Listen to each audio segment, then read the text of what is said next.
مال، shopping centre, shopping plaza, business centre اور city Chowk کی چکر لگانے والی، اس کے سر پر کبھی دوپٹہ پلو نہیں ہوتا، کبھی اس کی ماتھا، اس کی پیشانی سالوں گنتی اللہ کے سامنے نہیں جھکتی. میرے بزرگوں ایسے اس کا ہسبینڈ ہے، اس کا شوہر ہے، حرام کمائی کماتا ہے، اللہ کو ناراض کر کے زندگی گزارتا ہے، خدا کا باقی پاپی نافرمان بن کر اگر یہ زندگی گزار رہا ہو. آپ خود فیصلہ کریں ان کی کوکھ سے جنم لینے والی نسلیں آگے چل کر کیا بنے گی.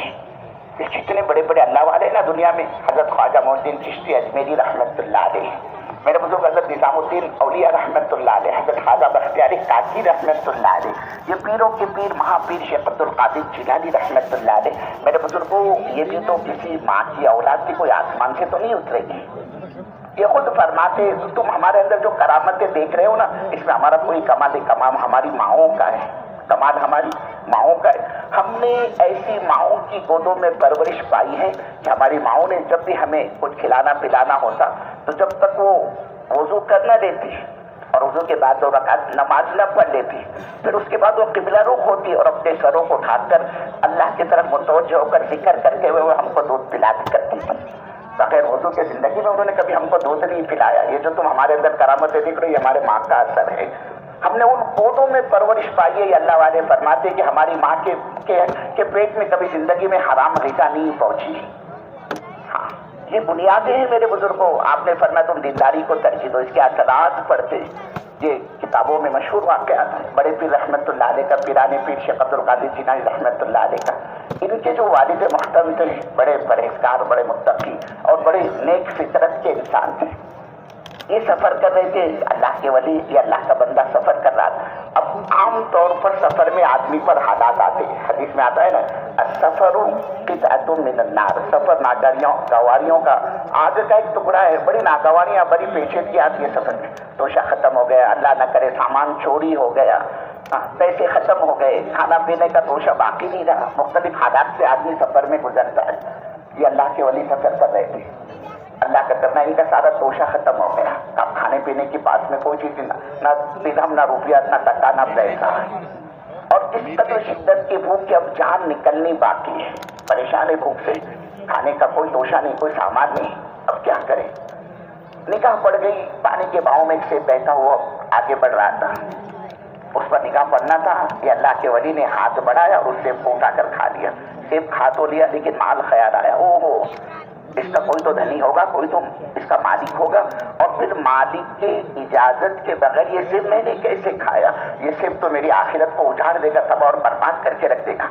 میرے بزرگوں یہ اللہ کے ولی، یہ اپنی آخرت کو سامنے رکھ کر زندگی گزارنے والے، ان کے سامنے بس ان کی آخرت تھی.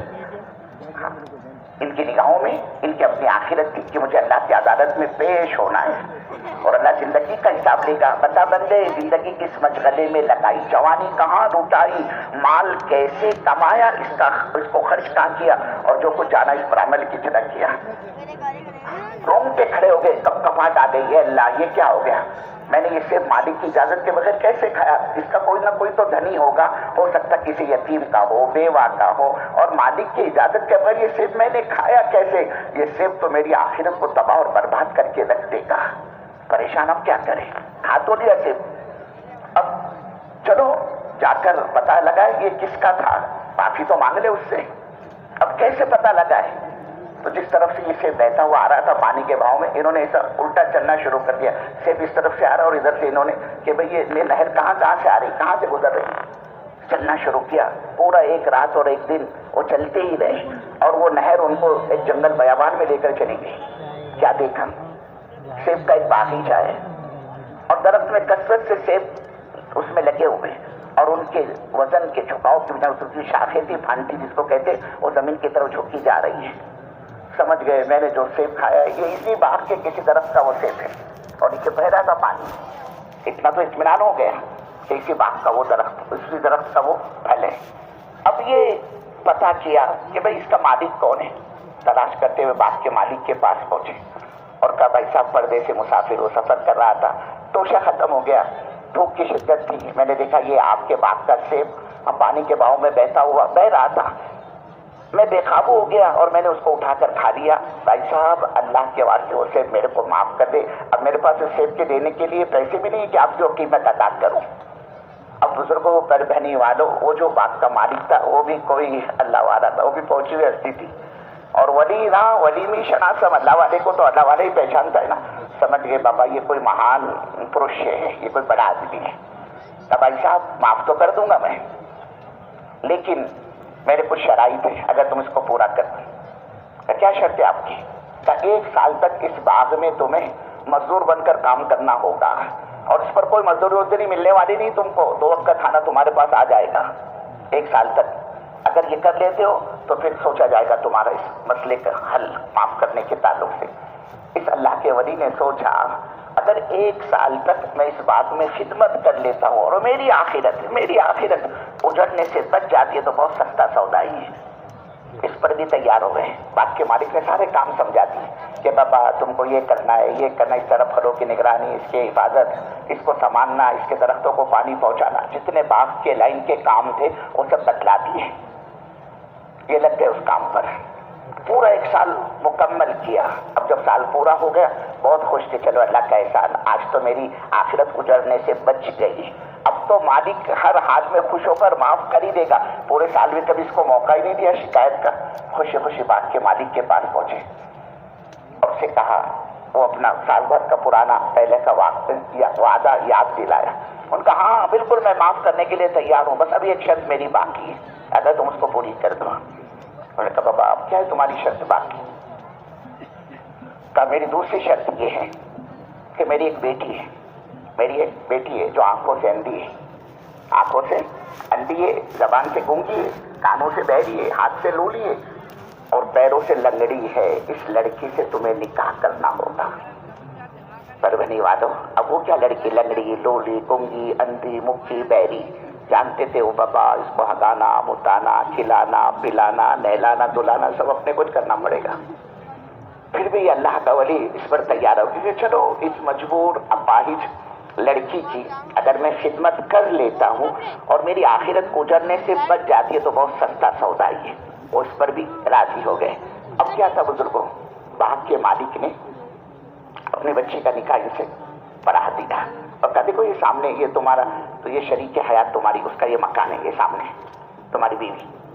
اب یہ جانتے تھے بزرگوں میں وہاں جاؤں گا, دروازے پر دستک دوں گا, اجازت مانگوں گا, سلام کروں گا, وہ اللہ کے بندے کو دیکھتی اور بولتے اور سنتی تو نہیں, میرے کو ویلکم, میرے کو مرحبا کہے, میرے سلام کا جواب دے. تو وہ جواب تو کچھ آنے والا نہیں وہاں سے, نہ دکھتا ہے, نہ بولتی ہے, نہ سنتی.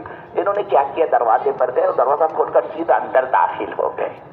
اندر داخل ہونا تو کیا دیکھا, چاند سا چہرہ اور جتنے عیوب باپ نے بتلائی تھے نا, لنگڑی, لولی, گونگی, اندھی, بہری, کوئی ایک بھی عیب نہیں اس کے اندر. انتہائی حسین اور خوبصورت چاند سا چہرہ, اور آنکھوں سے دیکھ بھی رہی, زبان سے بول بھی رہی, کان سے سن بھی رہی. اب جب اس کو دیکھا, اس پر نگاہ پڑی اور اس کو دیکھتے اور بولتے ہوئے دیکھا, ایک چیخ نکل گئی اور وہاں سے دوڑے اور ہانپتے کانپتے باغ کے مالک کے پاس پہنچے. کہ بابا اللہ کے واسطے میرے کو اتنے بڑے امتحان میں مت ڈالو, یہاں تو اب ایمان کی سودے بازی شروع ہو گئی ہے. کیا بات ہے؟ کہ آپ نے تو کہا آپ کی بچی لنگڑی ہے, لولی ہے, گونگی ہے, اندھی ہے, بہری ہے, اور وہاں تو ایسی کوئی بات میرے کو نظر نہیں آئی. پھر باغ کے مالک نے دوبارہ کہا ہاں ہاں میں قسم کھا کر کہتا ہوں میری لڑکی اندھی ہے, گونگی ہے, بہری ہے, لوچی ہے, لنگڑی ہے, میں قسم کھا کر کہتا ہوں. یہ اور زیادہ پریشان ہے. اللہ, پھر وہ کون تھی لڑکی جس کو بولتے ہوئے دیکھتے ہوئے میں نے دیکھا؟ پھر باغ کے مالک نے اطمینان دلایا, کہا میں قسم کھا کر کہتا ہوں دیکھو میری بچی اندھی ہے حرام کے اعتبار سے.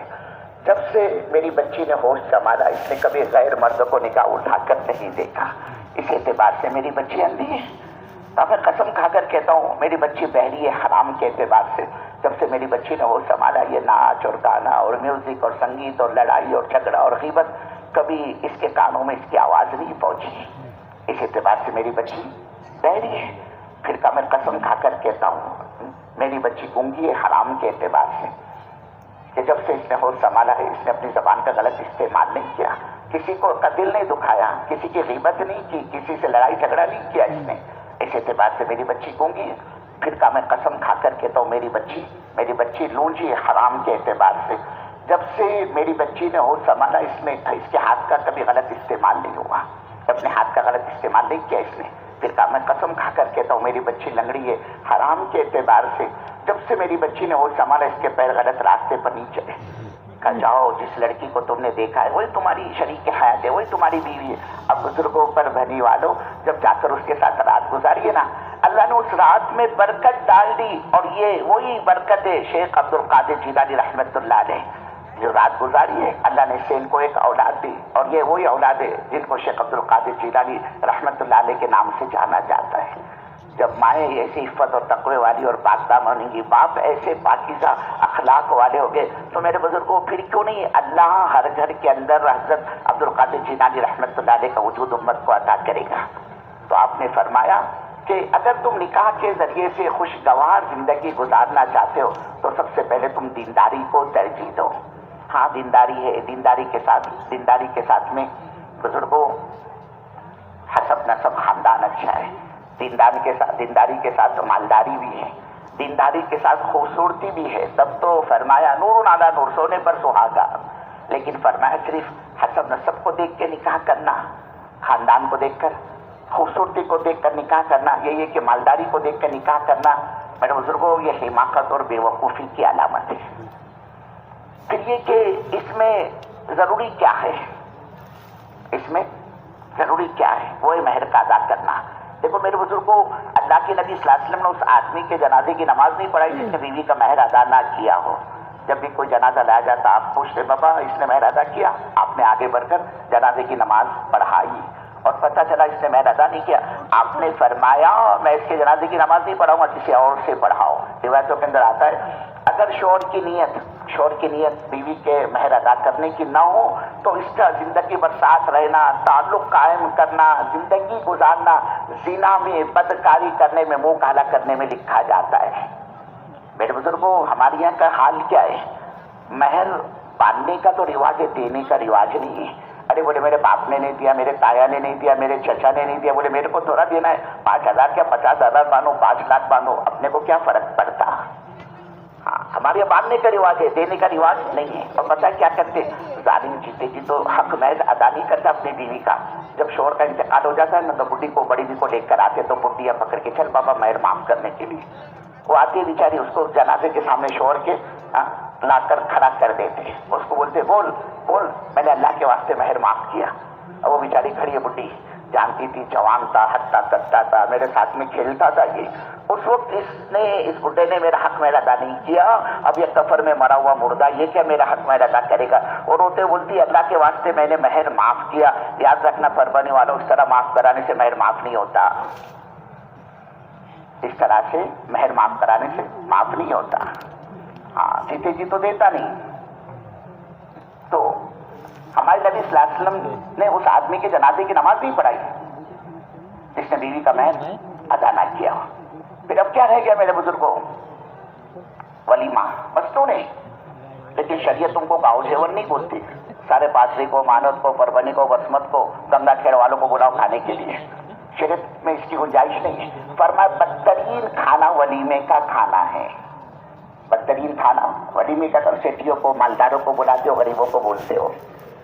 مالدار آئے گا تو لفٹ لے کر آئے گا، لفافہ مالدار آئے گا تو لفٹ اور کیا گفٹ اور وہ تحفہ لکھ کر آئے گا، غریب کیا دے گا، ہاتھ کے نکل جائے گا، اس کو کوئی نہیں پوچھتا، ان کو نہیں بلاتے۔ حالانکہ اس میں غربا ہے، یتامہ ہے، فقراء ہے، مساکین ہے، اہل اللہ، اللہ والے علماء، ان کو مدعو کیا جائے، ان کو نہیں پوچھتے، میں مالداروں کو دعوت دی۔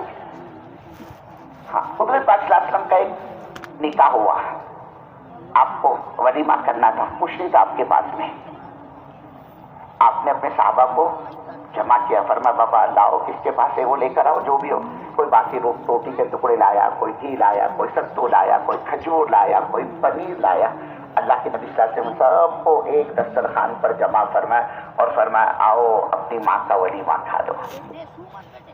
یہ ہمارے نبی صلی اللہ علیہ وسلم کا ولیمہ۔ کیا بزرگوں میری شان اللہ کے نبی کے نعوذ باللہ شان سے بڑھ گئی کیا زیادہ؟ ہم اپنے آپ کو اتنا لاکھوں روپے آدمی خرچ کرتا ہے ولیمے کے اندر، لاکھوں روپے، ہوش بھی نہیں لیتا اس کو۔ اور پھر جہیز، یہاں تو اس کا کوئی شعبہ نہیں ہے، لین دین کا تو کوئی سوال ہی پیدا نہیں ہوتا۔ جیس کہا، لیکن ہم دلیل کس چیز کو پکڑتے ہیں کہ بولے اللہ کے نبی نے بھی تو دیا تھا حضرت فاطمہ رضی اللہ تعالیٰ عنہ کو چند چیزیں. ہاں بے شک دی تھی، لیکن آپ تو سب سے زیادہ انصاف پسند تھے. آپ نے حضرت فاطمہ کو دیا، باقی حضرت رقیہ بھی تو، حضرت زینب بھی تو، حضرت ام کلثوم بھی، ان کو کہیں کچھ دیا ہو یہ تو نہیں ملتا ہے کہیں روایتوں کے اندر. پھر دیا تو صرف حضرت فاطمہ رضی اللہ تعالیٰ عنہ کو دیا، تو کیوں دیا؟ اصل میں میرے بزرگوں حضرت علی رضی اللہ تعالیٰ عنہ کی پرورش اللہ کے نبی صلی اللہ علیہ وسلم نے فرمائی تھی. اب چونکہ اپنی بیٹی حضرت علی کے نکاح میں دینی تھی، حضرت علی کو نیا گھر بسانا تھا، اس لیے چند ضروریات کی چیزیں اللہ کے نبی نے آپ کو دی، جس میں آٹا پیسنے کی چکی ہے، 2 یمنی چادریں ہیں، کچھ مشکیزیں ہیں. یہ 2-4 چیزوں کا روایتوں میں ذکر آتا ہے، اور ایک روایت میں تو یہاں تک آتا ہے حضرت علی رضی اللہ تعالیٰ نے نکاح کا ارادہ ظاہر کیا حضرت فاطمہ سے. آپ نے پوچھا علی حق مہر دینے کے لیے ہے کچھ تمہارے پاس؟ کیا اللہ سپاہی آدمی ہے، یہ میری زیرہ ہے اور یہ تلوار ہے، اور کیا اپنے پاس میں؟ کہا ٹھیک ہے تلوار رہنے دو، زیرہ بیچ دو. یہ نکلے زیرہ بیچنے کے لیے. حضرت عثمان سے ملاقات ہوئی، بابا کہاں جا رہے؟ کہا خاتون جنت سے نکاح کا شرف حاصل ہو رہا ہے، یہ بیچ کر کچھ انتظام کروں گا اپنی شادی کا. مجھے بیچوں گے؟ کہا ہاں خرید دو.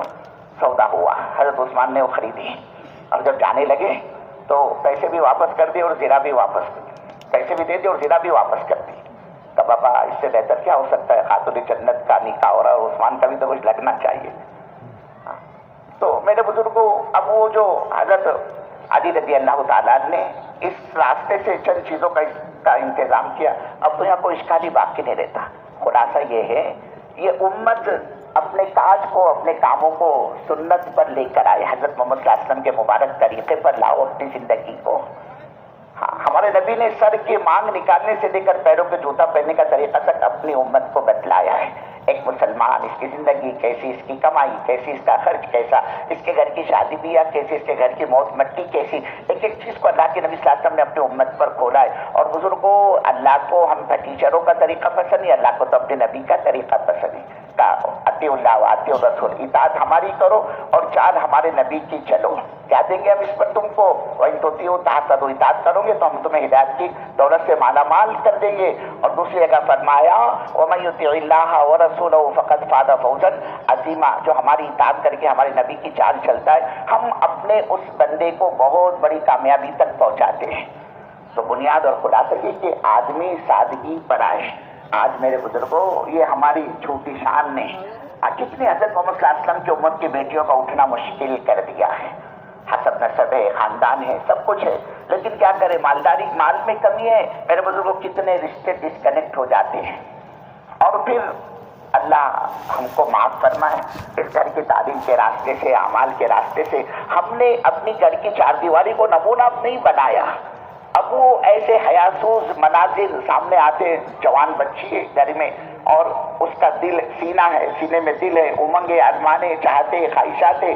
اب وہ اللہ کی بندی کب تک اپنے جذبات قربان کرے گی، کب تک اپنے جذبات پر قابو پائے گی؟ یہ جو انٹرنیٹ ہے نا تمہارا، کیا کہتے ہیں، موبائل، پہلے تو ٹیلی ویژن تھا، اب تو ہر ایک کے ہاتھ میں وہ انٹرنیٹ آ گیا. ایسے فحش مناظر اور ایسے اس کے اندر اقوال، ایسے ڈائلاگ بازی جس کو کہتے ہیں نا کہ آدمی کی طبیعت سینہ کی طرف، بدکاری کی طرف مائل کرنے والی چیزیں اس میں سامنے لائی جاتی. اب وہ جوان بچی ہے کب تک اپنے ارمانوں کا گلا دبائے گی؟ نتیجہ یہ ہوتا ہے کہ میرے بزرگوں وہ خود اپنا جیون ساتھی تلاش کر لیتی ہے. کہاں گئی، کس کے ساتھ گئی؟ زیادہ ہوشیاری کرنے جاؤں گے نا تو سب سے پہلے یہ پربنی پولیس اسٹیشن پہ پہنچ جائے گی کہ میرے کو سیکورٹی دو، میرے کو میرے ہسبینڈ کو خطرہ ہے، بولے میری جان کو. اور گھر کے سارا خاندان جمع ہوتا ہے وہاں پر، چچا اور تائی اور ماموں اور پھپھا اور بھائی، سب کے منہ پر بھری پولیس اسٹیشن پہ چھماچا مارتی ہے کہ اگر کسی نے میرے ہسبینڈ پر ہاتھ بھی اٹھایا سب کو اندر ڈال دوں گی. میرے بزرگوں اس کا قصور وہ ہمارے گھر سے بھاگی ہوئی بچی کا نہیں ہے جس نے اپنے ایمان کا سودا کر کے اپنی منچائی زندگی شروع کی. قصور ہمارا ہے کہ ہم نے ان کی تربیت کی فکر نہیں کی، ان کو دین نہیں سمجھایا، ان کو دین نہیں سکھایا. اور پھر یہ ہماری چھوٹی شان اور چھوٹی ناک نے حضرت محمد صلی اللہ علیہ وسلم کی امت کی بیٹیوں کا اٹھنا مشکل کر دیا. اس لیے بزرگوں سادگی پر آؤ، اللہ امت کے بیٹیوں کا اٹھنا آسان کر دے گا. اس لیے نیتیں بھی کرو، عزائم بھی کرو، ارادہ بھی کرو کہ ایک نکاح نہیں، ہم تو اپنی 24 گھنٹے کی زندگی سنت اور شریعت والی بنائیں گے. ارے بھائی کرو گے نا انشاءاللہ. اور دیکھو اس کے لیے اللہ نے اس زمانے اپنے کو یہ کام دیا ہے, لاکھوں کروڑوں اربوں خربوں انسانوں کی زندگی اس راستے سے بنی ہے. ہمارا یہ مجمع یہ بھی نیت کرے, یہ بھی ارادہ کرے کہ وہ محنت جو زندگیوں کے اندر انقلاب پیدا کرتی ہے, دین کی محنت, دعوت کی محنت, یہ ہمارا مجمع اس محنت کو موت تک اپنی زندگی کا مقصد بنائے گا. ارے بھائی کرو گے نا انشاءاللہ, سب نیت کرے انشاءاللہ یہ پورا مجمع 4 مہینے لگائے گا. ارے لگاؤ گے نا بزرگوں, ذرا بیٹھے بیٹھے ہاتھ کو اوپر کرے, پتا تو چلو کتنوں کے ارادے ہو. ماشاءاللہ کیا کہنے مولانا, تمہارا تو پورا مجمع 4 مہینے کے لیے تیار. اللہ بھائی قبول فرمائے, آسان فرمائے, مدد فرمائے. اللہ ہونے والے نکاحوں میں خیر عطا فرمائے, برکت اور الفت اور محبت اور محبت پیدا فرمائے. آ جاؤ بھائی سائیں جی. ایجاب قبول کیا ترتیب بنائیے. اچھا ہمارے ذمہ بھی کچھ ہے, بڑھا دے نکل.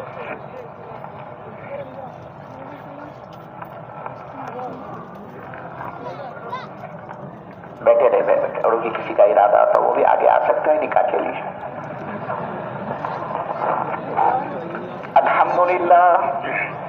الحمد لله نحمده ونستعينه ونستغفره ونؤمن به ونتوكل عليه ونعوذ بالله من شرور أنفسنا ومن سيئات أعمالنا. من يهده الله فلا مضل له ومن يضلله فلا هادي له. ونشهد أن لا إله إلا الله وحده لا شريك له ونشهد أن سيدنا ومولانا محمدا عبده ورسوله أرسله بالحق بشيرا ونذيرا. أما بعد, أعوذ بالله من الشيطان الرجيم. بسم الله الرحمن الرحيم.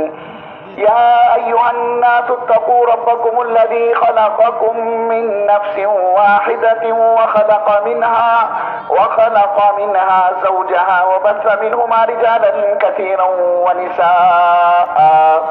واتقوا الله الذي تساءلون به والأرحام إن الله كان عليكم رقيبا.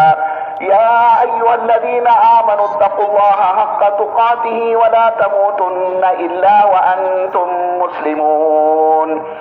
يا أيها الذين آمنوا اتقوا الله وقولوا قولا سديدا يصلح لكم أعمالكم ويغفر لكم ذنوبكم ومن يطع الله ورسوله فقد فاز فوزا عظيما.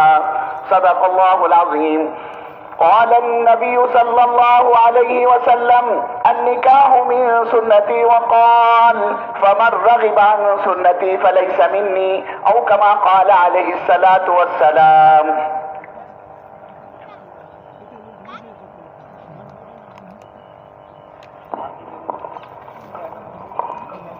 آ جائیں پٹھان ابو سفیان مشتاق احمد خان. قائم پٹھان ابو سفیان آ جائیں. بیٹھے رہے بھائی, اطمینان کے ساتھ بیٹھے رہے, شور نہ کریں.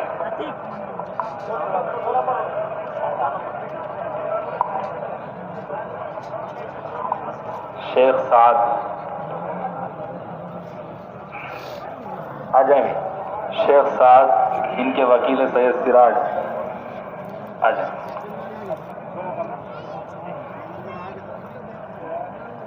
جن کے ذمے ہیں علماء کے وہ تشریف لے جائیں. 21 سے 40 تک, 41 سے 60 تک آ جائیں. حافظ مزمل خان ماشاء اللہ. کون ہے بھائی یہ پٹھان ابو سفیان مشتاق؟ آپ ہیں. آپ کے وکیل کون ہیں؟ کیا نام آپ کا؟ جی حافظ سید سعید مصطفیٰ علی صاحب. بھائی جناب حافظ سید سعید مصطفیٰ صاحب, آپ نے اپنی وکالت سے عبید اللہ ہاشمی صاحب کے دوسرے نظر سید رحمۃ کو بروز مہر 2100 روپے نقد سکہ 21,000 روپے نقد سکہ راجر وقت کے پٹھان ابو سفیان مشتاق احمد خان کی نکاح میں دیا. بھائی جناب پٹھان ابو سفیان مشتاق احمد خان جناب حافظ سید سعید مصطفیٰ علی صاحب نے اپنی وکالت سے عبید اللہ ہاشمی کی دوسرے نظر